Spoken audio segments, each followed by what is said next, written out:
یہ ہے بلیک سی اور میڈیٹرینین سی، جس کے ایک طرف یورپ جبکہ دوسری طرف مڈل ایسٹ موجود ہے۔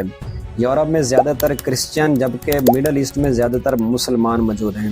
آج سے تقریباً 1000 سال پہلے یورپ ریجن اور مڈل ایسٹ ریجن کے درمیان ایسی جنگوں کا آغاز ہوا تھا جو 200 سال تک مذاہب کے نام پر لڑی گئی تھی، جن میں تقریباً 1.9 ملین سے لے کر 9 ملین تک لوگوں کا قتل عام ہوا۔ ان جنگوں کا ایفیکٹ تینوں مذاہب پر ہوا اور ان میں تینوں مذاہب کے لوگ قتل ہوئے، جن میں مسلمان، یہودی اور عیسائی شامل ہیں، لیکن بنیادی طور پر یہ جنگیں مسلمان اور عیسائیوں کے درمیان لڑی گئیں۔ ان جنگوں کو کروسیڈ وار یا صلیبی جنگوں کا نام دیا جاتا ہے۔ یہ جنگیں آخر شروع کس نے کروائیں؟ کیا وہ ایسی چیز تھی جس کی وجہ سے عیسائی اور مسلمان 200 سال تک آپس میں لڑتے رہے؟ مذہب کے نام پر عام سادہ لوگوں کو کیسے جنگوں کے لیے تیار کیا جاتا رہا؟ دوستو، آپ سب کا زیٹا ٹی وی میں ایک بار پھر سے ویلکم کرتے ہیں۔ آئیے جانتے ہیں کروسیڈ وار 1 کی اصل اور مکمل کہانی۔ ناظرین، یہ صرف جنگیں نہیں تھی بلکہ عقیدے کا طوفان تھا۔ ایک ایسا وقت، ایک ایسی چیخ، یہ ہے خدا کی مرضی۔ اس جملے نے لاکھوں انسانوں کو موت کے سفر پر روانہ کر دیا۔ یورپ کی تنگ گلیوں سے لے کر بیت المقدس کی خاک تک زمین خون سے سرخ ہو چکی تھی۔ شہر جلے، مسجدیں اور گرجے ٹوٹے اور انسانیت چیختی رہ گئی۔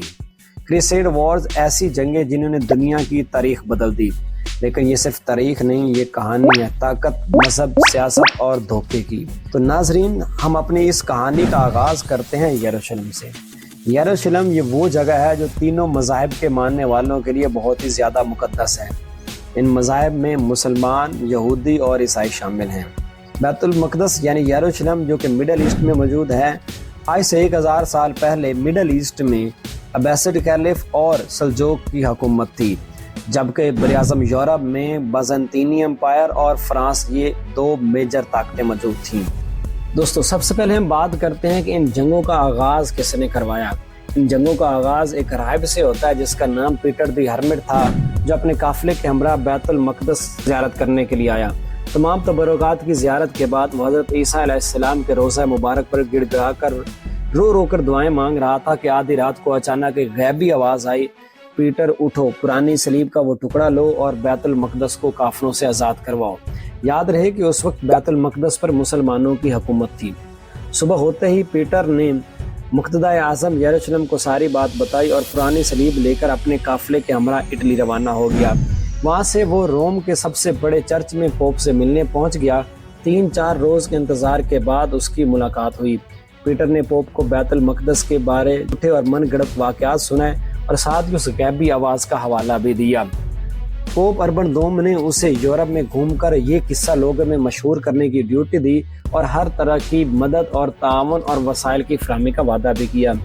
پوپ اربن دوم نے پیٹر دی ہرمٹ سے کہا، تم تمام ملک میں گھومو اور شہروں میں پیغام پہنچاؤ کہ فلاں تاریخ کو کلرمونٹ پہنچو، جہاں ایک عظیم الشان جلسہ منعقد ہوگا۔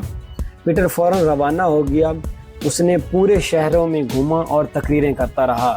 جب وہ تقریر کرتا تو کہتا، یہ خدا کا پیغام ہے تمہارے لیے، تمہارے بھائی مصیبت میں ہیں، جو جنت کا متلاشی ہے وہ اس جنگ میں شامل ہو۔ اس کی بڑکیلی جوشیلی تقریروں سے پورا یورپ متاثر ہو گیا۔ لوگ اسے خدا کا نمائندہ ماننے لگے، حتیٰ کہ لوگ اس کے سر کا بال تبرک کے طور پر رکھتے تھے۔ ملاخر کلرمونٹ کا دن آ گیا۔ میدان انسانوں سے بھرا ہوا تھا۔ پوپ نے اعلان کیا، جس جنگ میں شریک ہوگا اس کے گناہ معاف کر دیے جائیں گے۔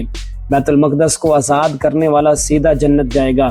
پیٹر نے بھی جذبات سے بھری تقریر کی۔ 3 لاکھ کا ایک لشکر تیار ہوا۔ راستے سے قافلے روانہ ہونے لگے۔ پیٹر کا قافلہ 1 لاکھ سپاہیوں کے ساتھ قسطنطنیہ پہنچا، جہاں کنگ الیگزیوس نے ان کی خوب مہمان نوازی کی۔ لیکن پیٹر کا لشکر اب بے قابو ہو چکا تھا۔ یہودیوں کا قتل، عورتوں سے چھیڑ چھاڑ اور بازاروں کی لوٹ مار معمول بن چکی تھی۔ تنگ آ کر بادشاہ نے انہیں مسلم علاقوں کی طرف بھیج دیا۔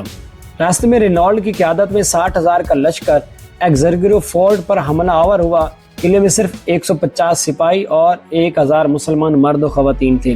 مسلمانوں نے قلعے کی والز پر کھڑے ہو کر تیر برسانا شروع کیے۔ 3000 عیسائی مارے گئے۔ جب دشمن دروازے تک پہنچا، مسلمانوں نے دروازہ کھول دیے اور تلواریں نکال لی۔ 5 گھنٹے کی جنگ میں 13,000 عیسائی مارے گئے، مگر 60,000 کے لشکر کے سامنے مسلمان تھک چکے تھے۔